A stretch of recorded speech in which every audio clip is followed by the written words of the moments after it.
मैं हूं मलिक फरीदी और आप देख रहे हैं खबर एक्सप्रेस न्यूज़।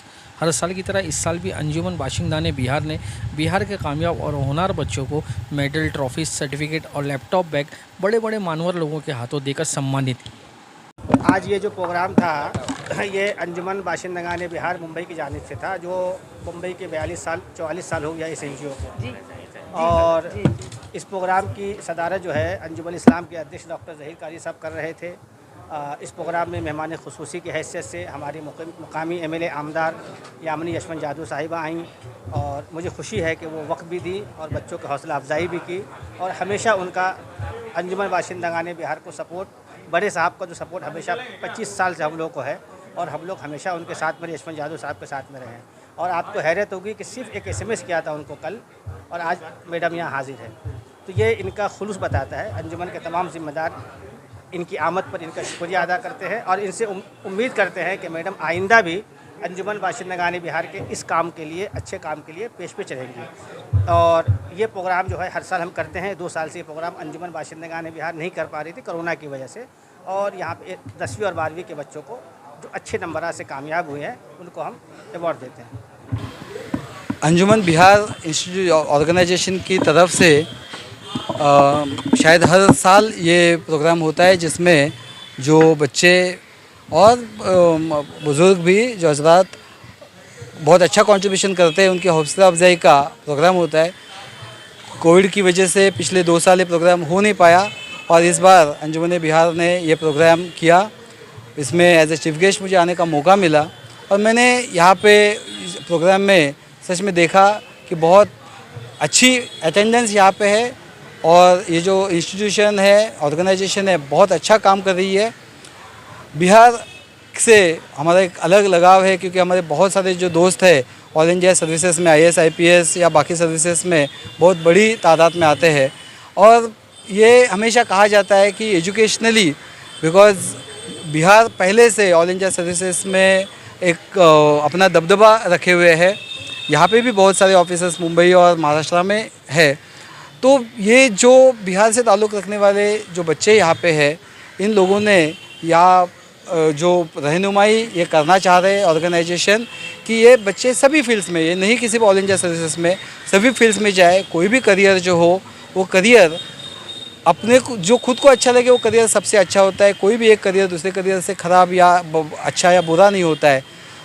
उस करियर में बेस्ट ऑफ द बेस्ट देना ये होता है। तो मेरे ख्याल से आज के प्रोग्राम में यही रहनुमाई करने की कोशिश की गई, लेकिन मेरी ऑर्गेनाइजेशन से ये दरख्वास्त रहेगी कि इस तरह के प्रोग्राम जो है ये सिर्फ साल में एक बार ना हो। आप यहाँ पे ये सब जो बच्चे आएंगे इनका नाम रजिस्ट्रेशन सब करा के उनका ग्रुप बनाइए।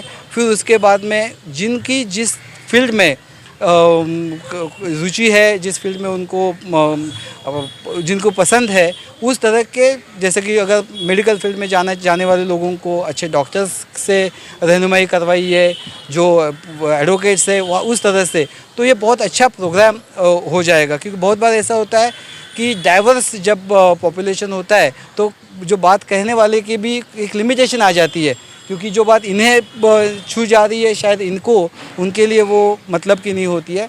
लेकिन ये काम अच्छी तरह से हो रहा है। 2 साल बाद ये शुरुआत हो रही है और अभी तो बहुत ज़्यादा ज़रूरत है क्योंकि 2 साल में ज़िंदगी थम सी गई थी।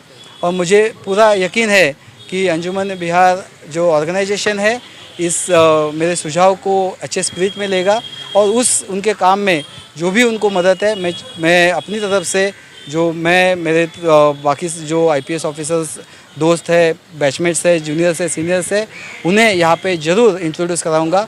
और ये जो बच्चे हैं जिनको अच्छी राह बतानी है वो बताने का भी काम हम करेंगे। 10वीं 12वीं पास करने वाले बच्चों को बहुत सी संस्थाएं सम्मानित तो करती है, मगर देखा गया बहुत से बच्चे अपनी पढ़ाई पूरी नहीं कर पाते हैं और वो वालिदैन जो अपने बच्चों की तालीम पूरी नहीं करवाते हैं, इन पर लोगों की क्या प्रतिक्रिया है, आइए आपको सुन।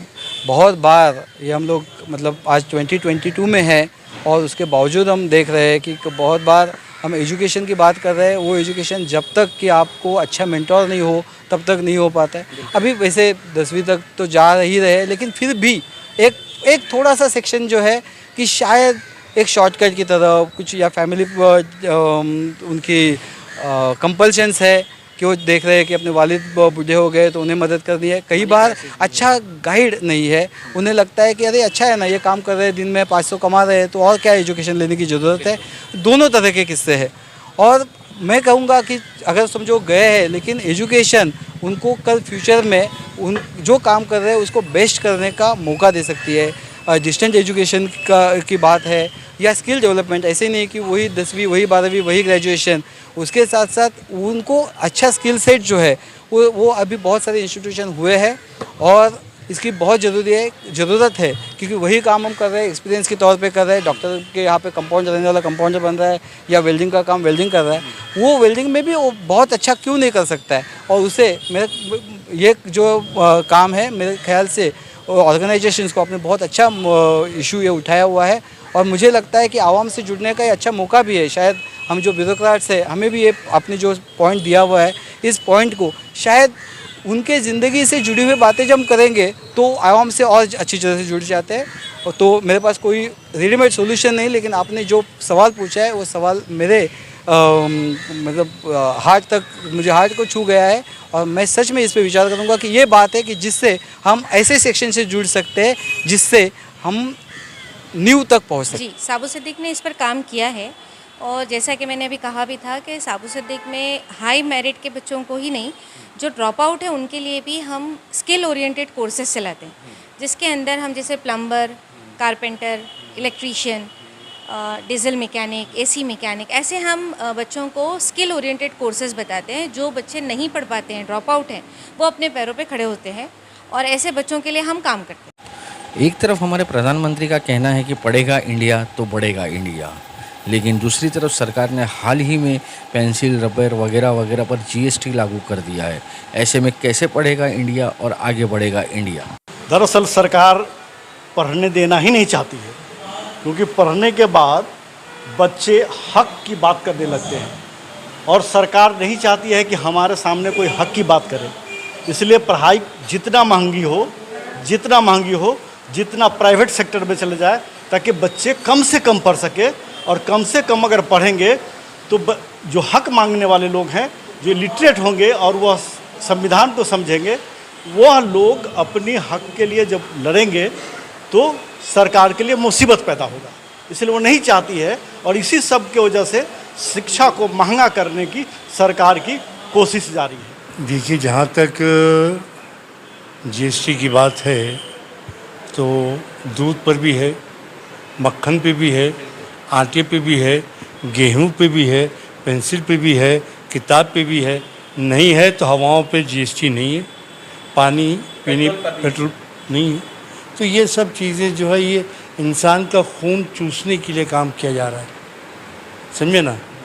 और इनका इंटेंशन कुछ भी नहीं है। आज देश कंगाल हो चुका है और इसका पूरा भुगतान एक जनता जो है, जो गरीब तबका, वो भुगत रहा उस चीज़ के लिए। हमारी बात साबु सिद्दीक की प्रिंसिपल साहिबा से हुई। इनका कहना है कि इनके इंस्टीट्यूट में ड्रॉप आउट बच्चों को भी उनके हुनर के मुताबिक कोर्सेज करवाया जाता है। और अंजुमन बाशिंदा ने बिहार के जनरल सेक्रेटरी महमूद हकीमी ने कहा है कि जो बच्चे पढ़ना चाहते हैं और किसी कारण नहीं पढ़ पा रहे हैं, इनकी संस्था ऐसे बच्चों की हर तरह से मदद करने के लिए तैयार बैठी है। साबु सिद्दीक में डेली सुबह 10 से 5 बैठते हैं। अगर किसी को वहाँ पर आकर इंक्वायरी करना है, सिर्फ हम टेक्नोलॉजी के रिलेटेड इंक्वायरी नहीं देते, चाहे बच्चा कोई भी फील्ड में जाना चाहे, हम उसके लिए बाकायदा इंक्वायरी कर देते हैं। हमारे बहुत सारे प्रोग्राम्स चलते हैं। हमने साबु सिद्दीक में 3-4 प्रोग्राम अभी किया है करियर गाइडेंस के लिए।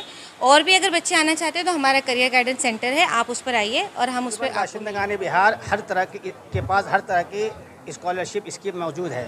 अंजुमन बाशिंदगाने बिहार का ये अज़्म है, ये वादा है कि बिहार का कोई बच्चा पैसे की वजह से तालीम से महरूम नहीं रह सकता है। हमारे अंजुमन के जो बहुत बड़े खैरखा है मोहम्मद इलियास शेख साहब, जो खुद यहाँ मौजूद है, कैमरा इधर आप घुमा सकते हैं, ये बहुत बड़े पैमाने पे अंजुमन बाशिंदगाने बिहार के ज़रिए उन बच्चों को स्कॉलरशिप देते हैं जो बच्चे पढ़ने के मुतमन्नी हैं। तो इस तरह के इस इलियास शेख जैसे हमारे पास बहुत सारे लोग हैं जो लिल्लाह खुलूस के साथ अंजुमन बाशिंदगाने बिहार के प्लेटफार्म से गरीबों की मदद करते हैं, अच्छे पढ़ने वालों के। इन संस्थाओं को चाहिए एक एजुकेशन फंड बनाना, क्योंकि एजुकेशन फंड बनाना जो ड्रॉप आउट हो रहे बच्चे, उनको कोई 4,000, कोई 2,000, कोई 5,000 के खर्चा से नहीं देने की वजह से कॉलेज और स्कूल छोड़ रहे हैं। पिछला बार मैंने कुछ लोग हमारे पास आए थे धरावी में, तो हम कुछ सेठ लोगों से 2000, 4000, 5000 दिवाया था ताकि वो बच्चे पढ़ाई नहीं छोड़ सके। उसी तरह से इन संस्थाओं को चाहिए कि एजुकेशन फंड बनाए और जो बच्चे ड्रॉप आउट होते हैं और थोड़ा थोड़ा पैसा के लिए उनको उसको मदद किया जाए, ये करना चाहिए। 5वीं, 6ठी, 4थी पढ़कर भी अगर ड्रॉप आउट हो गए तो उनके लिए भी कोर्सेस है जी, उनके लिए भी कंप्यूटर के रिलेटेड कोर्सेस है। क्योंकि आज आप अगर देखेंगे कि 2 साल का बच्चा भी गूगल पे जाता है, स्पीकर पे बोल के आज चीज़ें देख लेता है। तो इन चीज़ों के लिए तालीमी मेयार ज़्यादा ऊंचा नहीं चाहिए, लेकिन हम उन बच्चों को भी सिखाते हैं। इस कार्यक्रम में आए हुए बच्चों ने बड़े बड़े नामवर लोगों के हाथों से सम्मानित होते हुए बहुत खुशी महसूस की। हमने इन बच्चों से बात की, आइए सुनते हैं इन बच्चों ने हमसे क्या कहा। मतलब एग्ज़ाम दिए थे तो मतलब बहुत ज़्यादा डर था कि मतलब रिज़ल्ट कैसा आएगा। अभी रिज़ल्ट आ चुका है, बहुत अच्छा रिज़ल्ट था। यहाँ पर आए, ट्रॉफीज़ मिली, ये मिला सर्टिफिकेट, तो मतलब बहुत ज़्यादा खुशी महसूस हो रही है।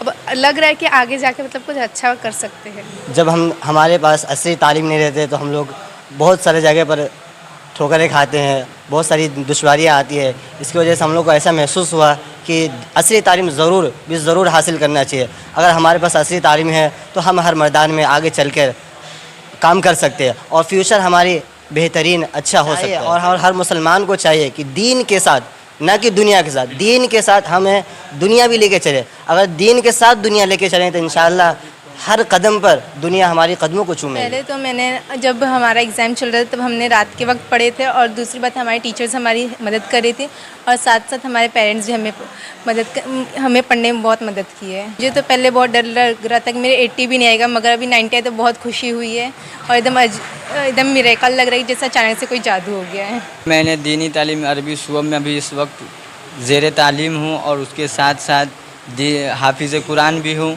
और एसएससी बोर्ड में भी अल्हम्दुलिल्लाह बहुत अच्छा ही परसेंटेज आया है। मैं बहुत खुश हूँ और मेरा इरादा भी है आगे भी पढ़ने का। मैंने मेहनत भी बहुत किया है और मुझे अल्लाह की ज़ात से उम्मीद भी थी कि अच्छा ही परसेंटेज आएगा, इसलिए मैं ज़्यादा फ़िक्र नहीं करा।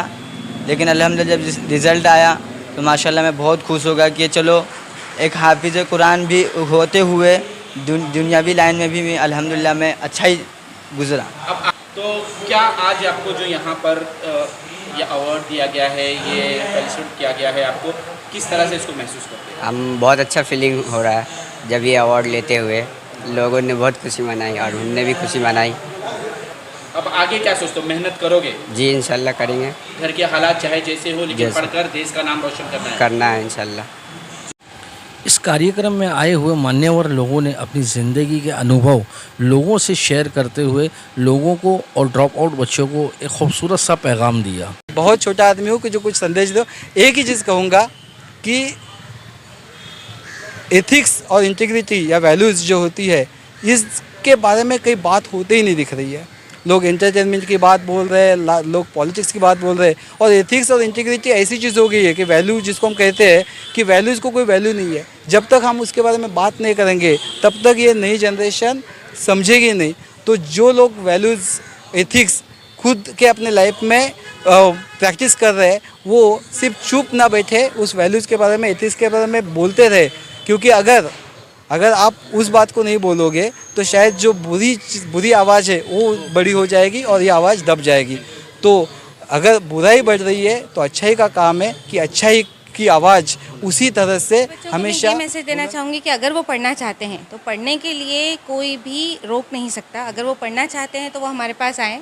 हमने उनके लिए बहुत सारे ऐसे कोर्सेज़ बनाए हैं जो वो पढ़ाई दिन में काम करके शाम में सीख सकते हैं, और सैटरडे संडे में भी आके हमारे पास कर सकते हैं। हमारे पास अभी एक महाराष्ट्र गवर्नमेंट का यशवंतराव चौहान का एक कोर्स है, जिसके अंदर अगर बच्चा 12वीं है तो उसको हम डायरेक्ट पहले ही BA में BBA bachelor in business administration में हम एडमिशन देते हैं, और उसके अंदर पहले ही महीने से उसको 8000 की तनख्वाह भी शुरू हो जाती है। वो कंपनी में लग जाता है, वहीं पे काम भी करेगा 3 साल, और 3 साल में उसका ग्रेजुएशन भी पूरा। एक गुजारिश होगी कि बच्चों को डिस्करेज ना करें, क्योंकि आज का बच्चा बहुत सेंसिटिव है। पहले के बच्चों में ऐसा था कि हमको तो हमारे पेरेंट्स ने मारा भी होगा, टीचरों ने मारा भी होगा, हम उतना माइंड नहीं करते। लेकिन आज के बच्चे बहुत ज़्यादा माइंड करते हैं। आप अगर 4 साल 5 साल के बच्चे को डांट देंगे तो वो आपको आके पूछेगा कि आपने क्यों डांटा है। तो ये जो सवाल है, बच्चे सेंसिटिव हैं तो उनको उस तरीके से हैंडल करें। माँ बाप से रिक्वेस्ट है कि अगर बच्चा पढ़ना नहीं चाहता है तो उसके अंदर क्या सलाहियत है वो ढूंढें और उसको उस सलाहियत में आगे लेके जाएं। अंजुमन बाशिंदा ने बिहार मुंबई के जनरल सेक्रेटरी महमूद हकीमी साहब मुंबई में बहुत से सामाजिक कार्य करते रहते हैं, जिसमें स्कूल के बच्चों की हौसला अफजाई करना, गरीब बच्चों की स्कूल की फ़ीस के लिए मदद करना वगैरह वगैरह। ऐसे सामाजिक कार्यकर्ता महमूद हकीमी साहब को और उनकी संस्था अंजुमन बाशिंदा ने बिहार को हम दिल से सलाम करते हैं। मुझे और मेरी टीम को इस कार्यक्रम से दीजिए इजाज़त और छोटी बड़ी खबरों के लिए देखते रहिएगा खबरें एक्सप्रेस न्यूज़।